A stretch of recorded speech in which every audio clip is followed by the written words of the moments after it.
faut beaucoup boire.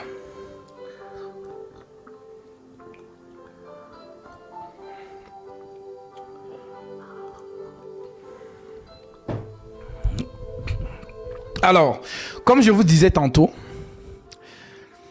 si nous sommes venus dans Colossiens, chapitre 1, c'était pour vous montrer que le chiffre dans la réconciliation, c'est le chiffre 3. Et voilà donc pourquoi, lorsqu'on arrive chez le troisième, chez le deuxième né et le troisième né, on revient à Genèse. Genèse chapitre 49, verset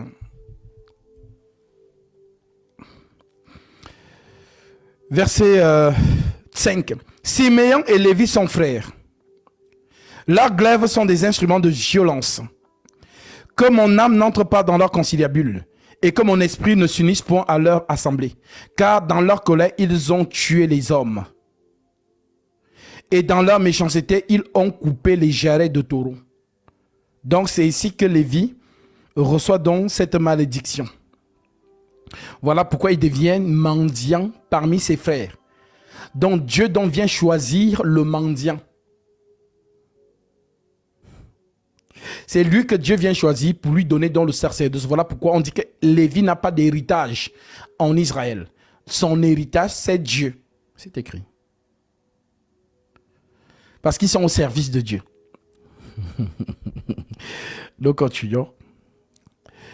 Maudit soit leur colère, car elle est violente, et leur fureur, car elle est cruelle. Je les séparerai dans Jacob. Donc tout ça à cause de quoi? Ils ont voulu venger leur petite sœur. Sichem avait violé Dina. Et lorsqu'il a violé Dina, parce que Sichem était très amoureux de Dina. Et la seule manière donc que Dina pouvait devenir femme de Sichem, il fallait automatiquement qu'il y ait viol. Sinon, il ne pouvait pas. Alors, pourquoi il ne pouvait pas? Parce que la loi interdit aux enfants d'Israël de se marier aux étrangers. Alors, Sichem, qui est étranger, veut épouser Dina. Il est amoureux d'elle. Alors, qu'est-ce qu'il fait? Et je me demande qui lui a dit qu'il existe une loi en Israël que si un homme couche avec une vierge, il la prendra automatiquement pour femme et il payera la dot des vierges. Alors, je ne sais pas comment Sichem a fait pour avoir cette loi. Je ne sais pas si c'est Dina qui lui a dit.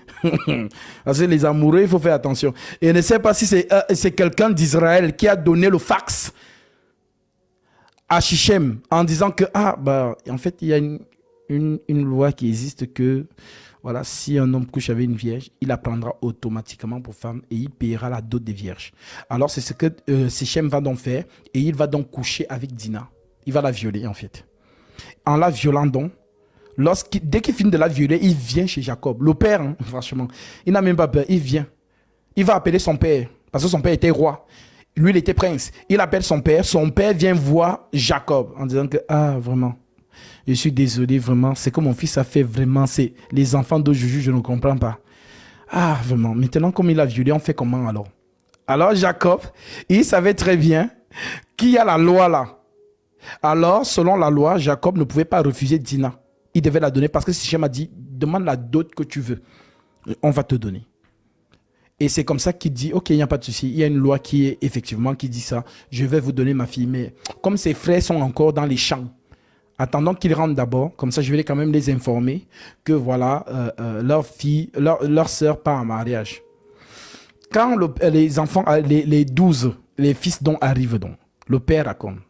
Lévi et Siméon n'ont voulu rien entendre. Que jamais ça ne va se passer comme ça. Et le père leur dit, non, c'est la loi. Selon la loi, nous devons la lui donner. Alors, Siméon et Lévi imposent donc, bon, avant qu'on ne leur donne notre sœur, nous voulons que tout le peuple de Sichem se circoncis jusqu'aux animaux. C'est ce qu'ils ont dit. Et Sichem, tellement il aimait Dina, il a dit, il n'y a pas de souci. Ils ont circoncis tout le monde. Afin que les enfants, les fils de Jacob prennent pour femmes les femmes de la tribu de Sichem. Comme ça, ils peuvent se changer les femmes parce qu'ils sont déjà circoncis. Alors, ils ont fait l'accord. Lorsque l'accord donc a été maintenu, qu'est-ce qu'ils ont fait? On a donné Dina à Sichem, elle est partie avec elle. La nuit, Siméon et Lévi se réveillent. Ils avaient à tracer leur plan. Ils sont partis, ils ont tué tous les hommes en leur coupant les parties intimes. Voilà pourquoi l'Écriture dit dans, voilà, Siméon et Lévi sont frères. Leurs glaives sont des instruments de violence. Que mon âme n'entre pas dans leur conciliabule, que mon esprit ne s'unisse point à leur assemblée, car dans leur colère, ils ont tué des hommes. Et dans leur méchanceté, ils ont coupé les jarrets des taureaux. Donc, ils ont saccagé toute la tribu. Ils ont tué tout le monde. Vous êtes malade, vous violez notre sang. On va vous laisser. C'est donc pour ça qu'ils reçoivent donc cette malédiction de leur père. Et c'est là que Lévi devient mendiant en Israël. Donc, le mendiant, c'est lui que Dieu vient donc choisir pour lui donner le sacerdoce. Voilà pourquoi Lévi devait donc prendre la dîme, parce qu'il n'avait rien. Voilà pourquoi on parle de la dîme de la 3e année. Vous lisez ça dans Deutéronome chapitre 18. Deutéronome chapitre 14, à partir du verset 22 en descendant. Au verset 28. De 22 à 28, vous allez voir que on dit, bon, je vais dire ça vite fait parce que les gens ont besoin de précision. Deutéronome chapitre 14, verset 28. Je prends vite le verset 28. L'Écriture dit, au bout de la 3e année, tu sortiras toutes les dîmes de tes produits pendant la 3e année et tu les déposeras dans tes portes. Alors viendront le Lévite, qui n'a ni part ni héritage avec toi, l'étranger, l'orphelin, la veuve, qui seront dans tes portes, et ils mangeront et se rassasieront, afin que l'Éternel ton Dieu te bénisse dans tous les travaux que tu entreprendras de tes mains. Donc vous voyez, donc c'est dans ça, c'est pourquoi vous retrouvez donc Dieu qui choisit dans la lignée de Lévi, dont la tribu de Lévi, pour pouvoir leur donner le sacerdoce. Alors, nous continuons. Genèse chapitre 49, on revient. Maintenant, on a lu la prophétie concernant Lévi et Siméon. Maintenant, le 4e, c'est lui qui nous intéresse. Vous imaginez le 4e. Écoutez ce qu'il dit du 4e. Alors, il dit donc maintenant, Judas, le 4e. Judas, tu recevras les hommages de tes frères. Ta main sera sur la nuque de tes ennemis. Les fils de ton père se prosterneront devant toi. Dont toutes les tribus d'Israël sont soumises à Judas. Tu as compris? Donc ce n'est pas tout Israélite qui est Judas, qui est juif. Mais tout juif est israélite.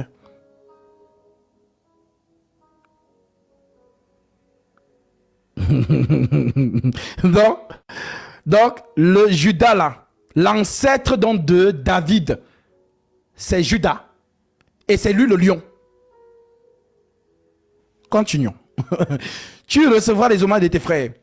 Ta main sera sur la nuque de tes ennemis.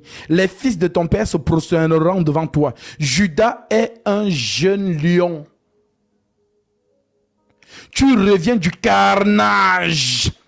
Tu sais ce que veut dire carnage? Carnage, c'est la dévastation. Donc, c'est le lion qui déchire tout. La colère du lion, le carnage.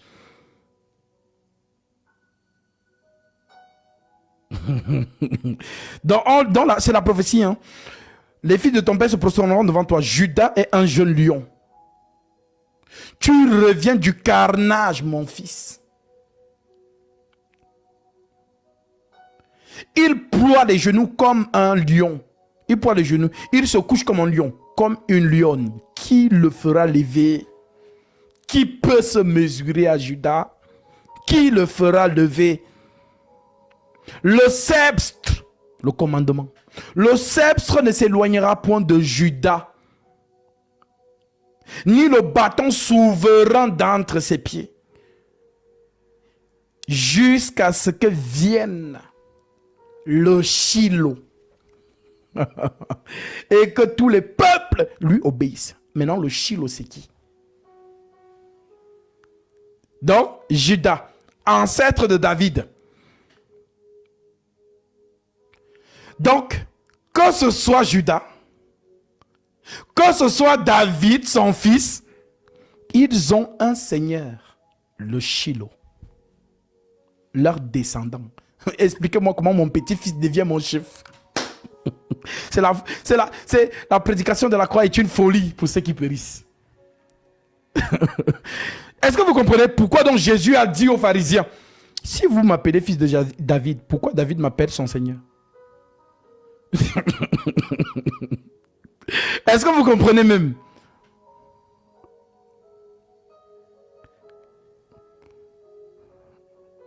Donc, Juda, c'est l'ancêtre de David, d'Isaïe.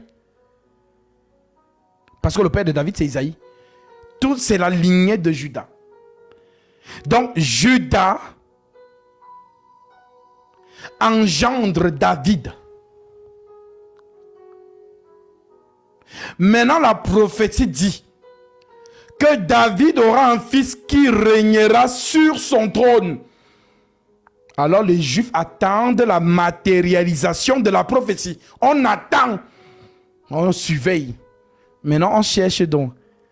Qui a Mougou Marie? On ne voit pas. L'évangile devient compliqué. Donc, si les Juifs vous disent que Jésus n'est pas la lignée de Judas, selon la doctrine, ils ont raison. Mais il faut monter dans la révélation pour asseoir Jésus sur le trône de David. Comment? C'est là que l'enseignement commence. Dieu avait réservé le joker. Le joker de Dieu, c'est Genèse, chapitre 2. L'Écriture dit,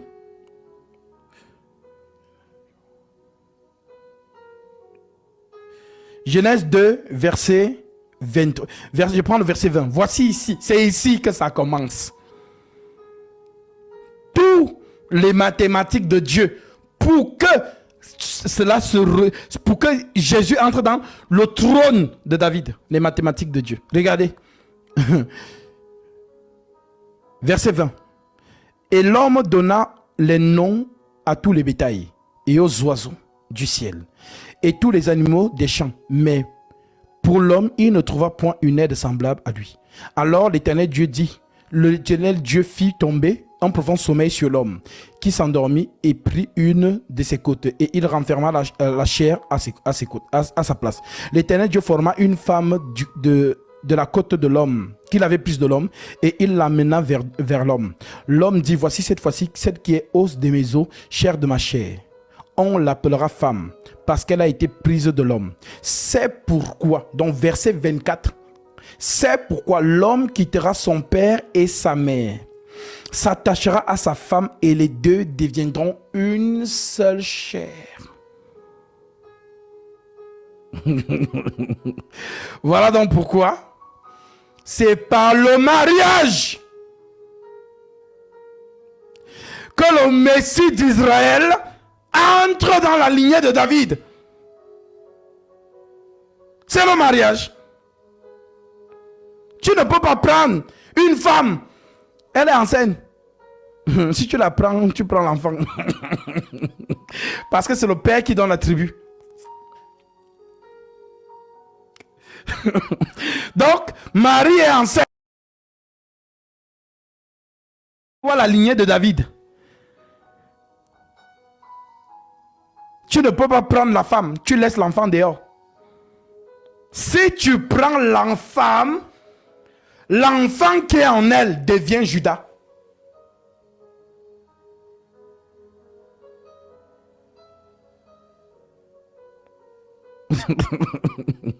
Voilà donc pourquoi c'est par le mariage que Jésus devient fils de David. Ah, calcul de Dieu. Shalom à toi, sœur Margot. C'est merveilleux. C'est la précision chirurgicale. Alors, lui-même il dit ça. On va lire. Je relis encore Apocalypse. Chapitre 22, verset 16. L'Écriture dit quoi? L'Écriture dit, Jésus nous dit, moi Jésus, j'ai envoyé mon ange pour vous attester ces choses dans les églises. Je suis le rejeton de la postérité de David. Donc je suis le descendant. Humainement. Alors maintenant, je vous explique. Pourquoi il entre par alliance du mariage, pas par alliance spermatozoïque, comme les Juifs disent, le zéra. Sperme en hébreu, zéra. Alors pourquoi personne ne devait Mougou Marie? Parce que quiconque Mougou Marie, l'enfant là, devient descendance biologique. Et quiconque est descendant biologique, c'est un pécheur. Tous ont péché et sont privés de la gloire de Dieu. Nous sommes descendants d'Adam. Nous avons revêtu le corps adamique. C'est le corps du péché. Donc le Messie d'Israël ne peut pas être de la même nature que nous. Vous voyez? Voilà pourquoi aucun homme n'a Mougou Marie. C'est la semence de l'Esprit Saint. On a dit à Adam, tu es poussière, tu retournes à la poussière. Maintenant on dit quoi de Jésus? Tu es esprit, tu retournes à l'esprit. Voilà pourquoi la terre ne pouvait pas le décomposer. Parce qu'il n'est pas adamique. Quand toi tu meurs, tu te décomposes. Tu commences à sentir. Parce que la terre te réclame. Tu dois retourner à la poussière. Tu commences à te décomposer. Tu te décomposes. Alors la terre reçoit un homme. La terre veut le décomposer, mais la terre n'arrive pas à dire, mais c'est quoi ça? C'est comme une viande que tu cherches à mâcher. Mais le tendon est tellement dur que tu n'arrives pas à mâcher. Mais qu'est-ce que tu fais? Tu jettes. Tu regardes. Donc la terre n'a pas pu décomposer le corps de Jésus. Mais c'est normal. Monsieur la terre, ce n'est pas un homme. C'est un esprit qui est devenu homme. Voilà pourquoi, comme il n'arrive donc pas à le décomposer, il est vomi. Comme le poisson a vomi Jonas. Pourquoi le poisson a vomi Jonas? Parce que le poisson n'arrive pas à digérer Jonas. Alors le poisson rejette Jonas que allez, va là-bas. Jonas est rejeté. Alors c'est ce signe qu'il donne à Israël en disant que il ne vous sera donné aucun miracle si ce n'est le miracle de Jonas. Donc la terre n'a pas pu le broyer. La terre n'a pas pu le décomposer. Mais la terre l'a rejeté. C'est ça que vous appelez en français simple résurrection.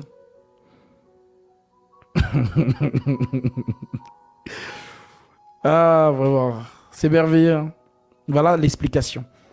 Voilà pourquoi on vous dit qu'il apportait un corps semblable à l'homme. Ce n'était pas le même corps. Parce que tout descendant d'Adam aime Mougou les femmes. Tout descendant d'Adam est faible devant la femme. Voilà pourquoi Dalila a séduit Samson. Voilà pourquoi la reine de Séba, la fille de Pharaon, a séduit Salomon. Mais qui a séduit Jésus? Aucune femme. Même si tu es belle, comment tu ne peux pas le draguer?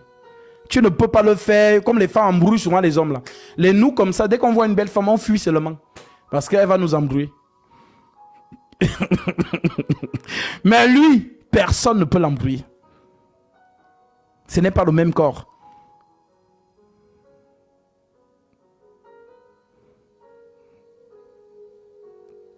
Voilà pourquoi tu vas voir que la plupart des grands hommes de Dieu dans les Écritures, ce sont les femmes qui les ont fait tomber.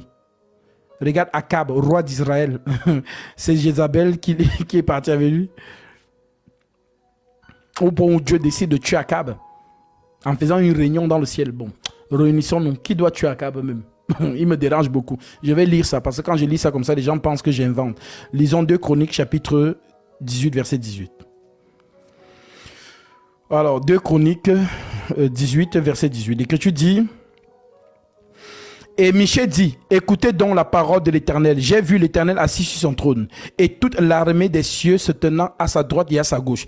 Et l'Éternel dit, qui séduira Akab, roi d'Israël, pour qu'il monte à Ramoth en Galate et qu'il y périsse? Ils répondirent l'un d'une manière, l'un d'une autre. Et un esprit vint se présenter devant l'Éternel et dit, moi je le séduirai.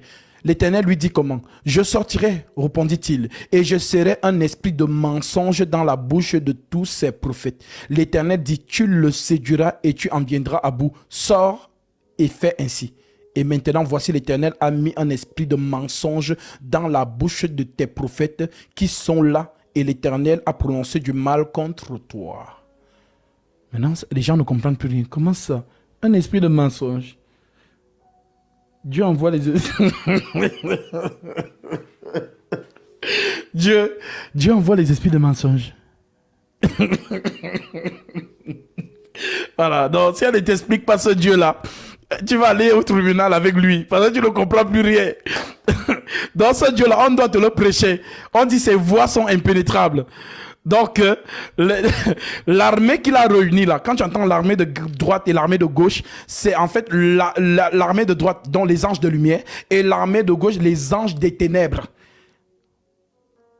Donc, toute l'armée se laisse obéir au Créateur. Est-ce que tu es capable de comprendre ça? Aucun démon ne résiste à sa volonté. Ce sont des esprits au service du Créateur. Donc, lorsque Dieu veut séduire un homme, esprit de mensonge, vas-y.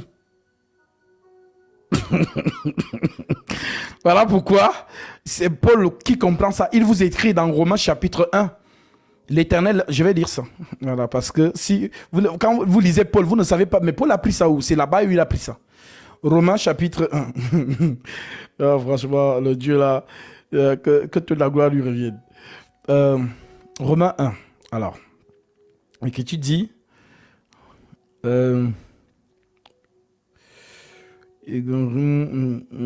intelligent plongé dans le ténèbre, en jeu, gloire, c'est pourquoi impureté. Bon, ok, je prends à partir du verset 21. L'Écriture dit, puisque ayant connu Dieu, ils ne l'ont pas glorifié comme Dieu et ne lui ont point rendu grâce, mais ils se sont égarés dans leurs pensées. Et leur cœur sans intelligence a été plongé dans les ténèbres. Se vantant d'être sages, ils sont devenus fous. Ils ont changé la gloire du Dieu incorruptible en image représentant l'homme corruptible. Des oiseaux, des quadrupèdes, des reptiles, dont un clin d'œil aux catholiques romains. Voilà. C'est pourquoi Dieu les a livrés à l'impureté. Dieu les a livrés à l'impureté. Ce qui est impur, c'est Satan. Donc Dieu les livre à Satan. Dieu les a livrés à l'impureté selon les convoitises de leur cœur, en sorte qu'ils déshonorent eux-mêmes leur propre corps. Eux qui ont changé la vérité de Dieu en mensonge et qui ont adoré et servi la créature au lieu du Créateur. Voilà. Qui est béni éternellement. Le Créateur est béni éternellement. C'est pourquoi Dieu les a livrés à des passions infâmes. Dieu les a livrés à des passions infâmes. Maintenant, c'est quoi les passions infâmes? Les passions infâmes, car leurs femmes ont changé l'usage naturel en celui qui est contre nature. Donc la femme qui mougoule la femme et l'homme qui mougoule l'homme. Ce sont des passions infâmes. Et cela vient de qui? Du Créateur. Donc ce sont des personnes que Dieu livre à Satan.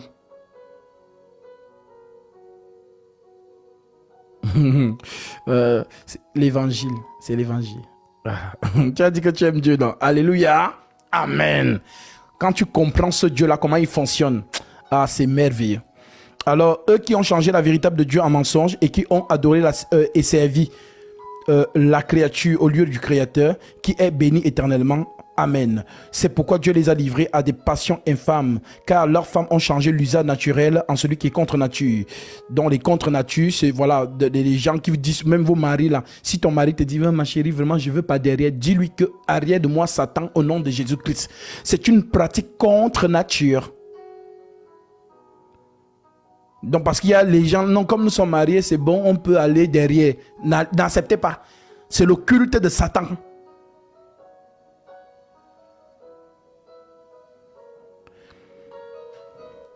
Car l'homme, femme ont changé l'usage naturel en celui qui est contre nature. Et de même, les hommes ont abandonné l'usage naturel de la femme. Se sont enflammés dans les désirs, dans leurs désirs les uns pour les autres. Déjà, un homme commence à regarder un homme. Tu as les abdos, ah, vraiment, tu es beau, Voilà. Comprenez que vous êtes devant Satan. Ne cherchez pas de midi à 14h. Dans la polémique, oh non, il faut aimer, comme vous voyez souvent. Quand vous voyez le système papa là, qui dit que maintenant, on peut bénir, c'est ce qu'ils ont dit. Hein. On peut bénir les couples chapeau, chapeau, fleur, fleur. Comprenez que c'est Satan qui est en train de prêcher.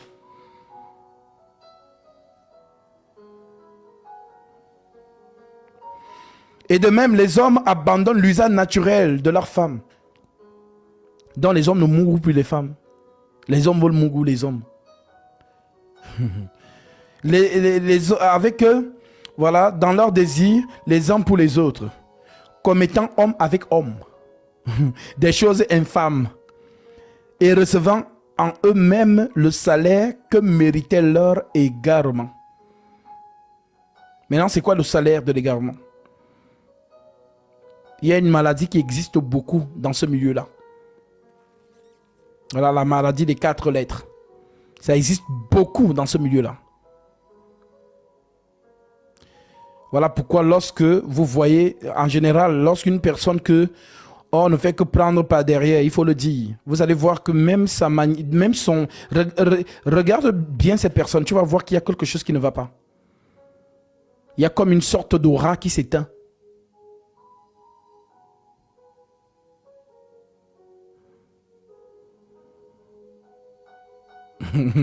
Voilà, donc dans ces choses, n'entrez jamais dans la politique avec les gens. Celui qui fait ça et que le Seigneur fait grâce de revenir dans la vérité et d'abandonner ces choses, gloire à Dieu, car rien n'est impossible au Créateur. Il est souverain.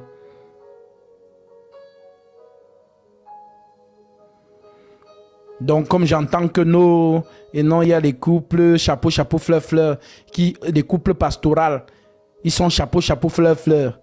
Voilà, Dieu ne regarde... Franchement, vous ne savez même pas. Il a dit, vous jouez avec... Continuez. Voilà. Donc, voilà. Donc, l'Écriture continue en disant, étant rempli de toute espèce d'injustice. Donc, je reprends le verset... voilà. Donc, recevant le salaire que méritait leur égarement. Comme ils ne se sont pas souciés de connaître Dieu, Dieu les a livrés à leur sens, dans leur sens reprouvé pour commettre des choses indignes. Voilà pourquoi Paul pouvait dire celui qui n'aime pas Jésus, qui soit maudit. Paul l'a dit, 1 Corinthiens chapitre 16. Allez lire. Donc si tu n'aimes pas Jésus, là, tu es maudit directement. Voilà. Donc, étant rempli de toute espèce d'injustice, de méchanceté, de cupidité, de malice, plein d'envie, de meurtre, de querelles, de ruse, de magnanimité, de rapporteurs, médisants, impies, arrogants, hautains, fanfarons, ingénieux au mal, rebelles à leurs parents, dépourvus d'intelligence, de loyauté, d'affection naturelle, de miséricorde. Et bien qu'ils connaissent le jugement de Dieu, déclarant dignes de mort ceux qui commettent de telles choses, non seulement ils les font, mais ils approuvent ceux qui les font. Il ne faut pas approuver cela. Au détriment même de ta vie. Vous allez commencer à recevoir des pétitions dans vos milieux de travail. Tu signes. Est-ce que tu reconnais le mariage des fleurs et des chapeaux? Oui ou non? Et là, quand tu vas penser au crédit de ta maison, tu vas penser au crédit voiture. Si je dis non, on va me licencier. J'ai fait comment? Madame, vous signez ou vous ne signez? C'est là où vous allez savoir si vous avez cru en Jésus-Christ. Voilà. Donc, quand on prenait nos frères, à l'époque, on les trouve dans les sous-sols. On leur demande, est-ce que Jésus-Christ est Dieu pour vous? Répondez. Tu dis oui, on te coupe la tête. Nos frères ont souffert à cause de cette vocation. C'est pas la blague. C'est un faux Jésus qu'on vous enseigne dehors, là, le Jésus tapis rouge. Oh, Dieu va te donner la voiture. Non. Lorsqu'on embrasse ce Jésus, la vocation se laisse. On nous regarde comme des brebis destinées à la boucherie. Romains chapitre 8, verset 28 en descendant. Voilà. Donc, au détriment de votre vie, ne régnez jamais le Seigneur. On a mis des chrétiens dans l'huile qui chauffe. Genre vivant, on te met dans l'huile. On a mis des chrétiens sur des perches. On lâche les félins, les lions, les panthères. Ils viennent te manger vivant. Genre, ils croquent. Ils croquent, ils finissent de manger. Petit à petit, ils mangent tout. Ils commencent à broyer les os. C'est atroce. Donc, accepter Jésus, c'est la croix. C'est ce qu'il nous a dit. Si quelqu'un veut être mon disciple, qu'il renonce à lui-même, qu'il se charge de sa croix et qu'il me suive. La croix, c'est la souffrance. Donc, peu importe à la circonstance de ma vie, ne régnez jamais le Seigneur. Voilà, n'est-ce pas, on a commencé à vous dire avec le Covid que si vous ne vous vaccinez pas, on ne vous paye pas des salaires. Attendez, on va commencer les petits. Vous avez vu, ils ont commencé même, hein, c'est léger, mais ne vous inquiétez pas, ça va prendre en ampleur. Ils ont imposé aux joueurs du PSG de jouer avec des dossards, avec le drapeau là. Il y a certains joueurs qui ont refusé et vous voyez maintenant comment leur carrière fait ça. Quand vous entrez dans les supermarchés, les emballages, c'est avec le drapeau. Donc tu achètes, tu mets dedans. Tu marches avec pour dire que j'approuve le mariage des chapeaux et des fleurs.